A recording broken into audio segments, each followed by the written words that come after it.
So ubona ko za nkwavu ari inkwavu nziza ntizitinya abantu. So mbashishikariza kubabwira ko burya korora ni byiza kandi bivamo umusaruro mwiza kandi wumva ngo ni mwiza cyane, kuko urabona izi nkwavu rwose ni inkwavu ubu navuga ngo ni inkwavu utabona uko uzigereranya n'ikindi gishoro. Nimba uvuga ngo uvuye mu ishuri cyangwa se ntago ukiga, ariko mbibutse gukanda subscribe na like na share, ndetse mukomeze gusangiza abandi bantu kugira ngo ikiganiro kigenda kuri buri umwe wese yishime kandi amere neza. Muri kubona ko ari inkwavu nziza, umva naziretse ziri gutembera hanze hose. Muri kubona ko zitembera hanze nta kintu na kimwe rwose zikanga. Muri kubona ko zitembera hanze hose zitembera. Urabona ko izi nkwavu zishimiye kuba zafata umwuka. Ujye uzifata n'umwanya utume zitembera hanze, zidagadure, zikora icyo zishaka, kuko natwe ziba zikeneye umwuka. By the way, ziba zikeneye umwuka, zikeneye buri kimwe, zikeneye ukuntu zabaho, zikeneye kumva view yo hanze, zikeneye kumva ukuntu ikirere kimeze. So ukumva ko ari ikirere kimeze neza. Mubona ko rwose ari inkwavu nazo z'ibyana byiza kandi bimeze neza cyane. Mubona ko rwose ziba zishimiye kujya hanze kandi zitembera. Buriya ziba ziri kunanura amaguru. Nimba utazishakira umwanya nk'uyu, menya ngo ibintu ukora ntabwo ari byiza. Rwose menya ko ibintu ukora atari byiza. Mbashishikariza rero gukora subscribe, like, share na comment.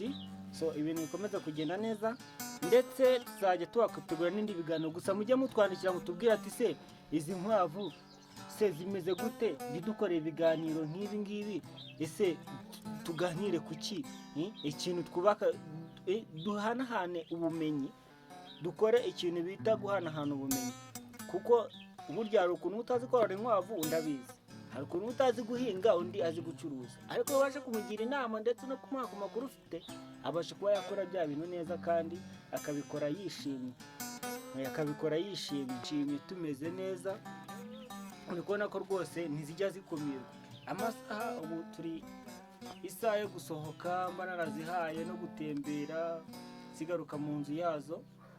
Ntabwo njya nkora ibintu uvuge ngo ndazikomplitse. Zifata n'umwanya zigatembera hanze, kuko ziba ziri mu gapangu kazo zimeze neza cyane. Kubona ko ziba zishimye rwose, zifata view yo hanze, zitemberamo, ari ibintu biryoheye ijisho rwose. Uri kubona ko ari ibintu byiza. Na twa dukoko tuba turiho tugenda tuvaho bitewe n'uko ziba ziri kuvuga ati umwuka wari undiho uvuyeho, cyangwa se ibintu byari bimeze gute bivuyeho, kuko nazo urumva ko ziba zisagaguye, ziba ziri ahantu hameze neza. Buraza ziri ahantu hameze neza. Murabona ko uzishaka wagabura no mu buriro bwazo. Hano ho buriro zirira sondori, naho zirira sondori rwose. Muri kubona ko ziba zishaka kugira ngo zijyemo zirebe ko ari sondori basizemo. Ziba zidagagura ahantu hose, zigenda zisagagura, kubona ko ari ahantu heza ho kororera rwose, habereye ijisho, hameze neza, zikinagura, zisimbuka, zigaruka, zishokora ku twatsi zahasanze atari zo wabwahiriye. Kubona ko ari inkwavu nyine ziba zishimye, zimeze neza cyane rwose. Zifata views neza. Kubona ko karako kazi kwihahira fresh. Urungu rugo ruba rutashye, barusubiye mu nzu kugira ngo rwonye rwumve ko umwuka wo hanze no mu nzu bibaransinze neza. So tubashimira ko abantu mwakomeje kudusapotinga no kutwandikira, byagenze neza kandi byatanze umusaruro.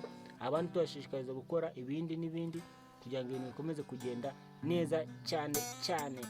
So mukomeze rero musapotinge ibintu bigende neza cyane, kandi twishimiye ko tuzabana namwe ibihe byinshi kandi ibihe byiza kandi byinshi cyane, dukomeza kubana namwe ndetse n'iminsi myinshi, kugira ngo tugende twungurana ubumenyi. So mbashishikariza ko ari ikiganiro cy'ukuntu cy'amoko y'ibyatsi yo kugabura inkwavu kugira ngo urukwavu rwororoke kandi rumere neza.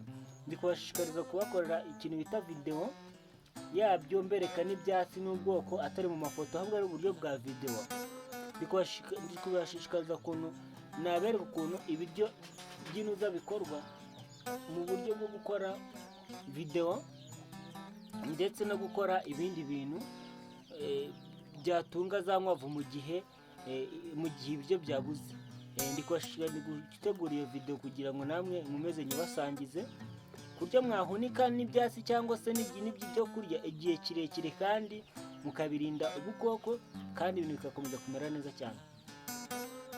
So rero ubwo ndikubashishikariza gukora subscribe, like, share no comment kugira ngo n'uwo musharinzeho cyangwa se n'uwo mu byeretse kugira ngo akomeze kureba ubwo se ubwose twebwe twabugeraho ute, twabikora gute, ese hagombwa iki cyangwa se twakora iki. Rero nta kindi kintu nabashishikariza gukora usibye like na share na comment kugira ngo ibintu bikomeze kubageraho 5/5. So dusoza rero nababwira ati uwahisemo neza umushinga ntago yibeshye kandi uwawukoze neza umubyariye umusaruro. Mukomeze mwiyubake, mukore ibintu byinshi kandi byiza, mukomeze kandi mudusapotinge ku buryo bwiza ndetse n'ibintu twakwita ko byaba ari ibintu bikeye kandi bimeze neza. Twifuza ko twagera ku nkwavu 1000, ariko sinzi uburyo tuzabikoramo cyangwa tuzabigeraho. Gusa nimudukomeza kudusapotinga ahubwo ati tubikore gutya birashoboka, birakunda, ni ibintu tuzageraho kandi vuba kandi neza ku giti cyanyu, kuko natwe ni ku giti cyacu kuko natwe biraturako nta ruhare rwacu twe bifite akamaro kanini, ariko nanjye bifite akamaro kanini kuko tuganira turi kumva ibitekerezo bituruka impande n'impande. Burya nawe uri kwiyubaka cyangwa uri mu mahugurwa meza kandi ashoboka, ni ibintu byiza. So mbashishikariza ko ibintu tuba dukora ari nk'ibyo tuba tubikorera. Murakoze cyane, bye bye. Ubwo naho ikindi gihe sawa, murakoze.